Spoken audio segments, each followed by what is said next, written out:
Olá! No vídeo de hoje, nós vamos tratar da importância do contrato social nas sociedades limitadas.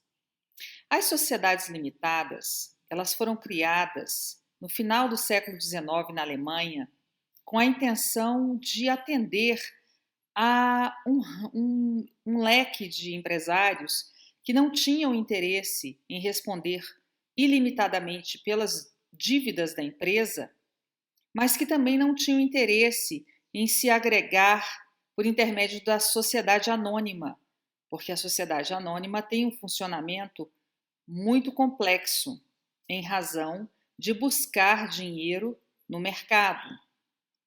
Então, essas empresas foram criadas no final do século XIX e foram trazidas para o Brasil em 1919 através de um decreto que previu em 19 artigos a sua existência e o seu funcionamento. As primeiras sociedades, elas apareceram ainda na Idade Média, e naquela época tinha-se noção da separação entre o patrimônio da empresa e o patrimônio dos sócios.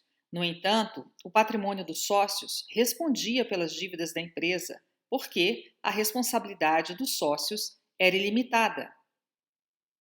Com as grandes navegações, séculos XVI, XVII, surgiram as primeiras sociedades anônimas, onde se juntou um valor substancial de capital de diferentes pessoas que não queriam aparecer para que aquelas navegações fossem possíveis. Eram empreendimentos caros e necessitava de bastante capital. Sociedades limitadas surgiram no final do século XIX na Alemanha, em razão da demanda dos sócios de responderem limitadamente pelas dívidas da empresa. A responsabilidade limitada, ela era indesejada, ela causava problemas aos empreendimentos.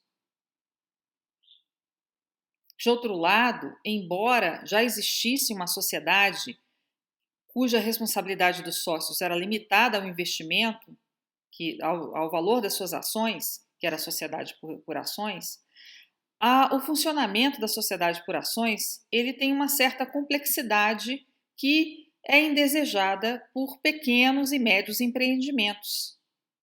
Por essa razão, no final do século XIX, surgiu na Alemanha a sociedade por cotas de responsabilidade limitada.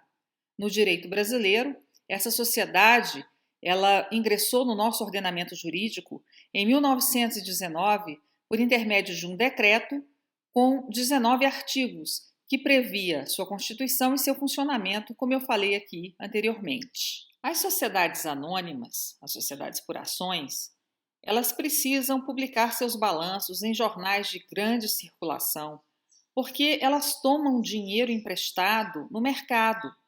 Os acionistas, eles, ao subscreverem as ações, eles estão investindo naquela empresa.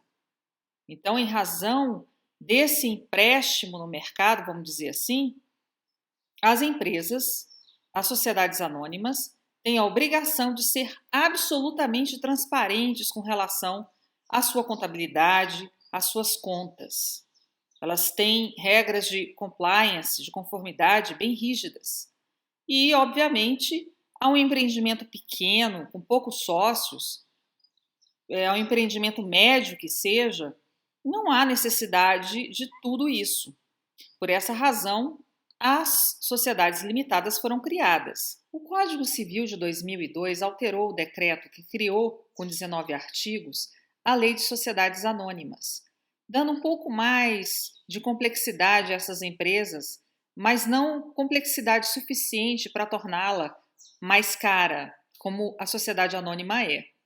Ela continua sendo a melhor empresa para pequenos e médios empreendedores. O Código Civil de 2002 prevê um número de cláusulas específicas relacionadas a temas relevantes do funcionamento da sociedade anônima, que são cláusulas essenciais. E existem cláusulas facultativas, que dizem respeito à questão sucessória, seja por retirada de sócio, seja por exclusão por justa causa, seja por morte, por interdição.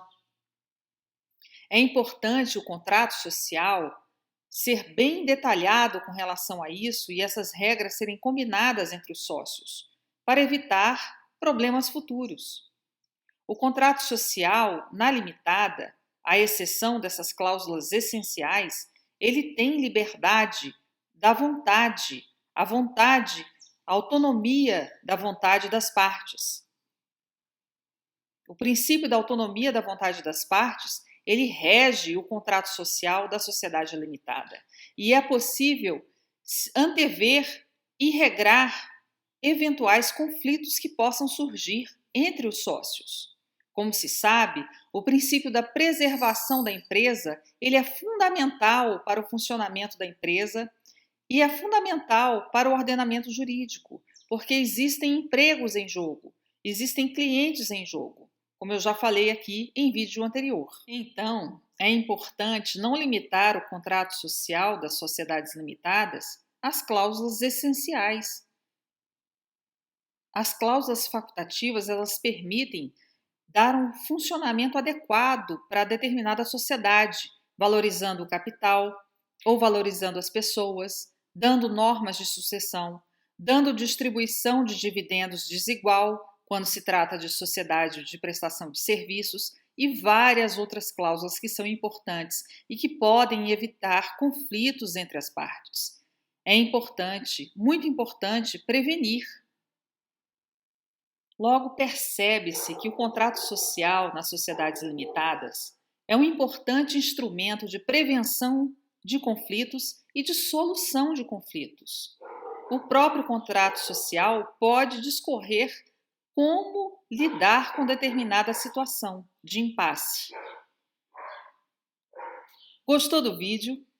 Dá um joinha, se inscreve no meu canal e aperta o sininho para receber a notificação dos próximos. Obrigada!